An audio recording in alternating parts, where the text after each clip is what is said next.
Hello, my name is Sophie and welcome back to my channel. And also welcome to our new friend, The Spot. I don't want to put on makeup today, so I'm not going to, and if we could just not acknowledge it, that would be fantastic. Thank you. Now, whenever June 1st hits, there seems to be a myriad of content around the mid-year concept, because people see June, 6 months of the year, that must mean we're halfway through. Except what people don't seem to be able to comprehend, and it irritates me every single year, is that it's only when we're at the end of June that we're at the mid-year point. I think the middle of the year is technically like July 3rd or something. So the mid-year June content annoys me. However, I have been a little bit uninspired recently, and I'm really struggling with coming up with content ideas or even wanting to be on camera, if I'm being brutally honest. I thought what I'd do today is give you a little flip through of my book journal, because I am a very avid user of my book journal. I'm a big journaler, full stop. I have it here for reference, though this isn't much to look at. You know, I think my journal is really pretty. I really enjoy using my journal. I find it incredibly therapeutic. So I thought I'd give you a flip through of my journal so far this year.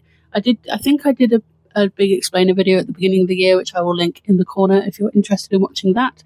But this will go over many of the same details and show you how I've been using it since then. So yeah, here's a little insight into what my journal looks like after nearly 6 months, nearly half a year of use. Kind of a mid-year journal check-in, but slightly early. An early mid-year journal check-in. But also I've only finished one book so far this month, so the June inputs to this journal have been minimal. Let's go have a look inside my journal. Hello, welcome to the journal flip-through portion of the video, and by portion I mean the entire video. We're downstairs at my desk because that's where I have the setup that can do this shot. This is my journal. It's a generic square dotted journal that I picked up really cheap in like a discount, one of those cheapy shops. It's not, I don't think it's, branded. The brand is Easy Note. That's all I've got. I wouldn't rush to buy this same brand again because it has Easy Note branding on every single page.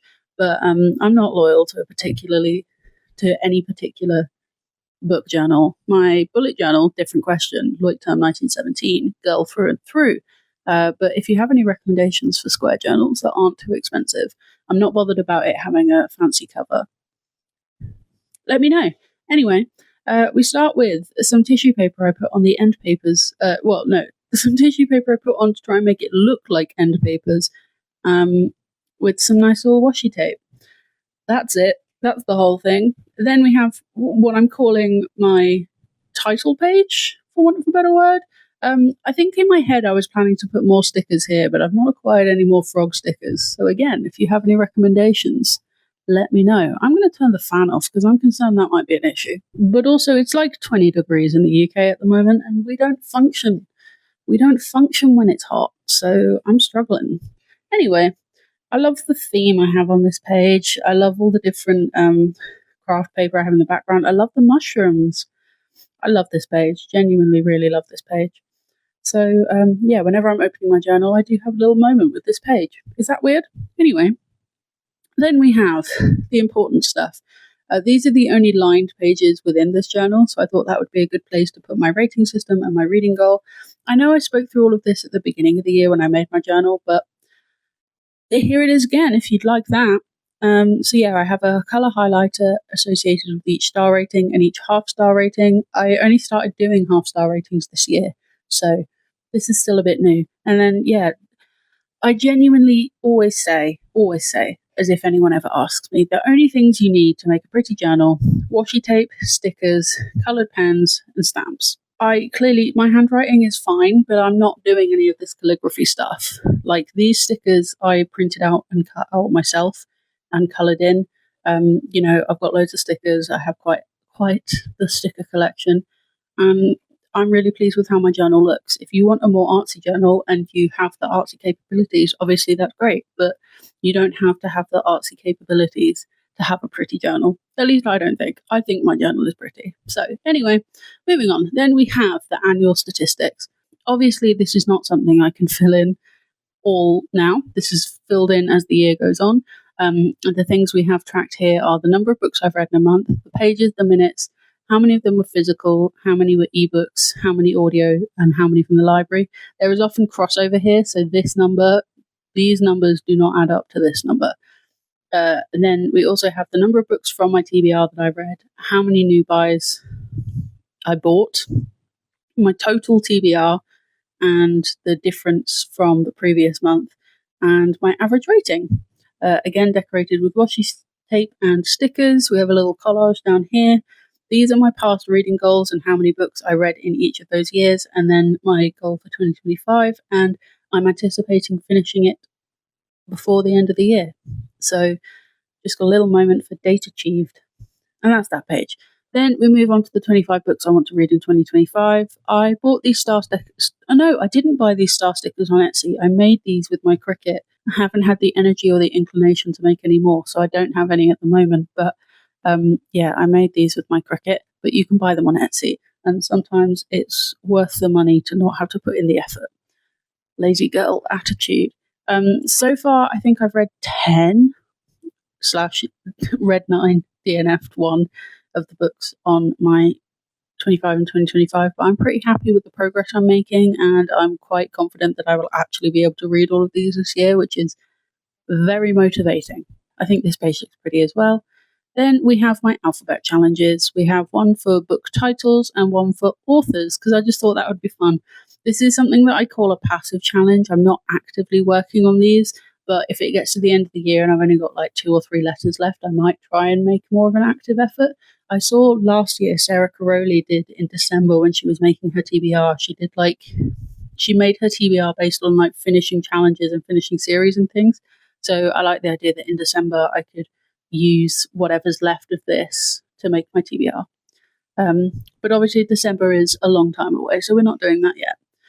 Then we have my monthly reading log. I like this because I think they call this a Dutch door when you cut off part of the page and like the spread goes over several pages, but I don't know if it's more like a window. I don't really know the journaling terminology, but the stamps came out to play again, the washi tape, the stickers, and then I just broke this down into each month, and then we've got the last 6 months of the year here. This is an example of how I think with journaling, you just can't be a perfectionist. You have to be okay with making errors. Otherwise, you're never going to feel happy with your journal if you're so worried about being perfect all the time. So I think I wrote the wrong month here. So I just went over it and it looks different. And to be fair, I like that I went wrong in that month because that's my birthday month. So now it feels a bit special. We love the imperfections here. That's all of the books I've read so far this year. Moving on, we have my reading goal again. This is color-coded by the star rating I give each book, and then this is color-coded by what month I read it in, obviously, because it's a month, books read per month. I nabbed this idea from Rachel Catherine, and I really like how it looks. I love how visually I can see how many books I'm reading each month, and I'm excited to see how that will look at the end of the year. Here, I really thought I would be borrowing more books from the library, but it turns out when you exclusively use the library for audiobooks, you're a bit limited on what you can get, and then you have to wait for it, blah, blah, blah, blah. I've got a few books on hold at the moment, but I'm just waiting for the right moment. So I'm anticipating I will use this more, but it's just having the right audiobook at the right time. So far, just the one book from the library. And then my genre tracker. This doesn't really serve any purpose, but it looks quite cute, I think. I tried this shading thing to make it look like little boxes, and I think if you squint a bit, it does look a little bit 3D, but don't look too hard, essentially. Then we have my bookshelf. These are again color-coded by the month I finished them, which I really like. Last year I did it where I color-coded them based on the rating, and it looked fine, but I just think this looks so much more cohesive, and like visually the colors mean something more obvious. I think last year I allowed 2 pages for this and didn't get onto the second page, so my goal for this year is just to get onto the second page. And considering we're not even halfway through this year yet, and I'm on the 3rd shelf out of 5, I'm feeling confident that we can get to the second page. But I did also add a DNF graveyard because I don't DNF books very often, so the fact I DNF'd this book was a huge deal for me. So that's how I've acknowledged that. And you can see it's in orange, so it goes with the month up here. Oh, I love when a system comes together. Then we have my 5-star reads. So I've had 5 5-star reads this year. 4 of them have been rereads, which is nice actually, because I have reread 5-star books before and they've not been 5 stars. So to reread so many books that I loved from my teenage years and them still be 5 stars is a really nice feeling. Here we have, I think my Amazon delivery is about to arrive. I was correct, I have an Amazon parcel now, but let's get back to it. 5-star reads. Yeah, I really like how this looks. This is an example of how I have a system. Calling it a system is a bit more melodramatic. I write the initials of any books I haven't printed yet in pencil. I have a template on Canva with the right sizes of book stickers, 4 book stickers, and when I've filled up a whole page, I'll print it out and then cut and stick them all in, because sticker paper costs more money than standard paper, so I'm gonna use the whole thing rather than just printing every month like a portion of the page. I think that makes sense. I think I'm over explaining, but I haven't got around to printing that one yet because I've not filled up the page yet. So that's that. Again, last year I think I only just made it onto the second page. Considering we're nearly halfway through the year and this is how many 5-star reads I've had, it's not looking optimistic that I'll fill the whole page. But either way, that's where we're at. It's one of those, these are the pages that, worry is a strong word, but these are the kind of pages that I'm like, oh, what if I don't have enough room and I end up needing more space? So I think I'd rather overestimate than underestimate. Anyway, that's that. Then we have the Book of the Year bracket. I know I was going to say controversy, but I think that's, again, a bit melodramatic. Some people I know have stopped using this system because it doesn't feel reflective of the books you actually enjoy the most, because you might have one month that has 3 5-star books and another month that has no 5-star books, and you end up not with a true representation of the books that are actually your favorite books from the year. And this one I also feel is a bit skewed because this is my favorite book of all time, and I first decided that when I was, I think, 17 or 18. So it feels a bit unfair that a reread is currently in first place for my favorite book of the year, but simultaneously it is my favorite book of all time. So that's where I'm at on that. Again, very simply laid out: coloured pens, stamps, washi tape, stickers. We just love the stickers. Anyway, moving on, then we get onto my book club tracker.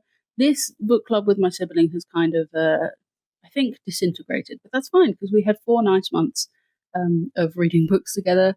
This is less of a book club because it's just me, but it's me trying to read books from the wedding library. I've not printed out the cover of this one yet, and I've not finished reading Shogun, hence why it's not got a rating. But yeah, that's my book club's page. Then we have my new buys. I drew 57 squares not because the number 57 is significant, but because it's how many squares fit on the page, and I've already bought more books than that. Then on this side, we have listed all of the books I've bought. I've highlighted the ones I've read, whether I'd already read them when I bought them and I was just getting a trophy, or I've read them since I bought them. I do have a few more to add here. I've got 4 more books to add, I think, but yeah, it's been like a week since I bought new books, which doesn't sound like a lot, but it's good for me, and that's what we're going with. So that's where the book buying is at. Yeah, these spreads are really simple, and I really like how they look. I think for these list spreads, sometimes simplicity is the answer. So there's that. Then we have my pre-order tracker. Again, I'm really pleased with this. I did this kind of drawing what looks like a lined piece of paper last year, and I really liked it, so I did it again. These are all the books I've pre-ordered so far this year, and the highlighted ones are the ones that have arrived. It's not a reflection of whether or not I've read them, though I think, to be fair, okay, so the only ones I haven't read are the 2 most recent releases. So actually, I think that makes pre-ordering justifiable when I am reading them straight away. But July's a heavy pre-order month, so there's that. I have set myself the limit that I'm not allowed to pre-order more than 3 books in a month, and I think that's fair. Anyway, then we get on to probably the messiest page in my journal, and that is my reading bucket list. Again, another idea I adopted from Rachel Catherine. I just put a bunch of prompts, and every time I finish a book, I consider which prompt I would like it to cover, and then hoping by the end of the year, I'll have either a really nice colourful page, or what I might do is print out the book covers and make them like flaps, so I can just have a page full of book covers and which challenges they relate to. This is another one that I think could be good for that December TBR if I have like one or two left that I need to fill in. I have been able to fill in a lot more than I thought I would be able to, but then it's the more niche ones that are left. It looks a bit messy at the moment because I just have all these tiny post-it notes reminding me which book is relevant to which prompt, but in the end, I think it's going to look really cute. Then we get to my series tracker, which I regretted making as soon as I started it because this page, it looks lovely. I really like the setup I've got for this, but it took so long and it's not even accurate because there's quite a few series I missed out. I do have I have finished a couple, I'm highlighting series as I go along, but there's a couple of series that I finished, so it's nice to be able to see which ones I finished. I DNF'd that series because She Who Became the Sun was it's the worst book I've read so far this year, but that's a different video. So yeah, it's nice to see the progress, but there's so much more than I thought there was, and it's a little bit intimidating. But then I also have a little summary page of books that series I'm kind of in the middle in, and then new series I've started in this year. And I've finished a few of those. There's 4 that I've finished here, and yeah, it's not one that my goal for the year is not to have read all of these series because that's just not going to happen.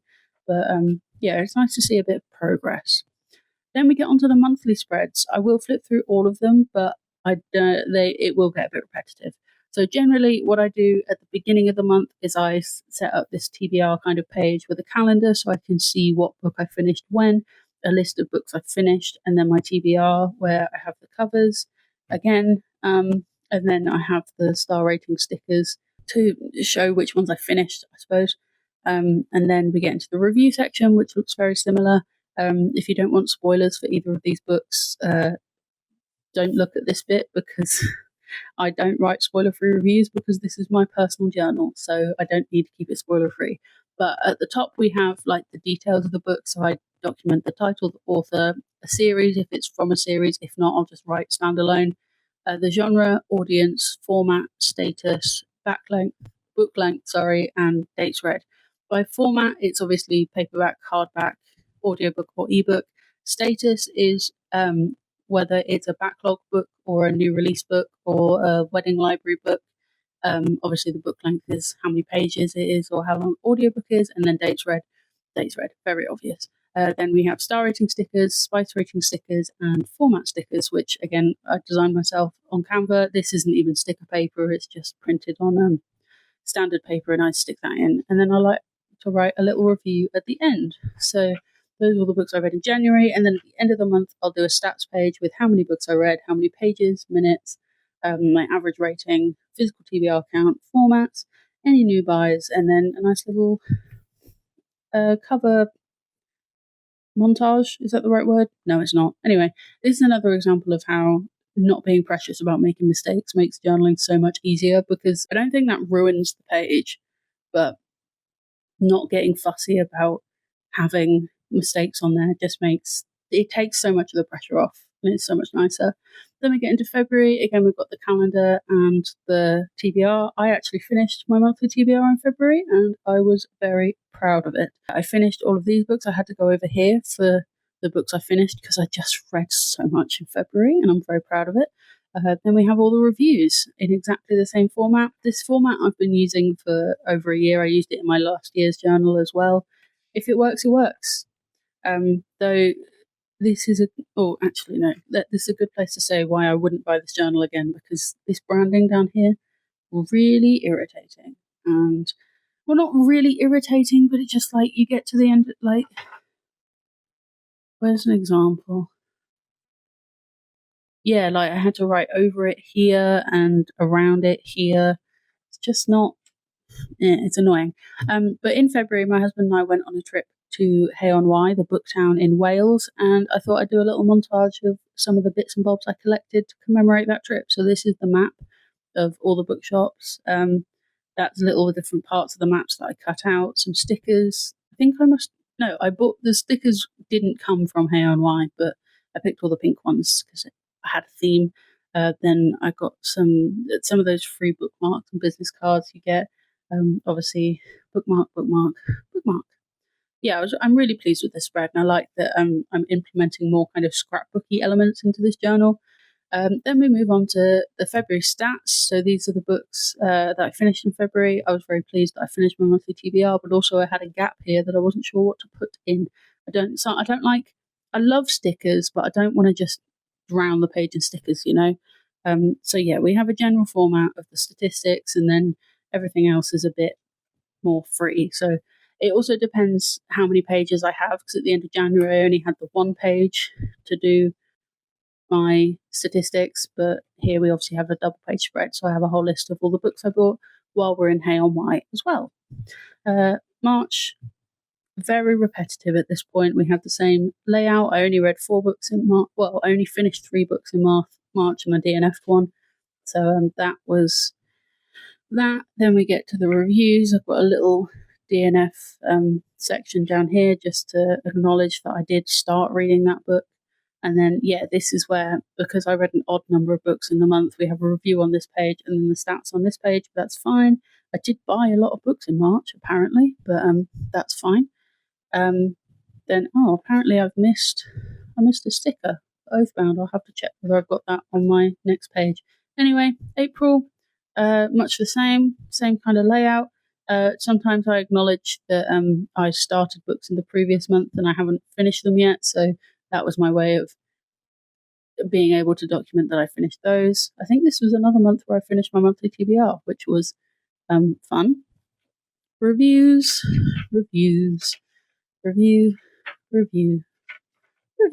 statistics. And yeah, this is where I'm waiting for my next sticker page to fill up, so I will fill all of these in eventually, but that was a nice little April wrap up. And May, I went with all the orange space stickers and a few Easter stickers. I love stickers, they're so much fun. May was another slow reading month. I only managed to finish 4 books, but that's fine. That's absolutely, we're not judging here. Yeah, then we get to the reviews. We're very close to catching up now. I had a double page spread to work with for my May stats, and because I didn't read too many books, I had lots of space to fill. So we have the physical TBR count and then new buys. My husband bought 10 new books and I bought 1. So I wanted to acknowledge, rather than just saying there was 11 new books in the house, I wanted to kind of point out, I only bought 1. I can't be held entirely accountable for this. And then this is another kind of scrapbooky thing. I ordered a embroidered bookish merchy t-shirt from a seller, and she sent a really cute thank you card. So I wanted to keep that. She's personalised it and written my name on the other side, and I thought I'd then print out some pictures of the shirt, of me in the shirt, and then this is just stickers at the bottom to fill the space. But yeah, I'm really pleased with how this looks. And then we get into the current month. We have my June calendar. I went ham with the stickers on this one. This is my TBR for this month with 2 more books that I started in May that I'm going to finish in June. And then only the 1 review of the month so far. And then we've got all this empty space. And then right at the back, I thought I'd show you my other homemade end papers.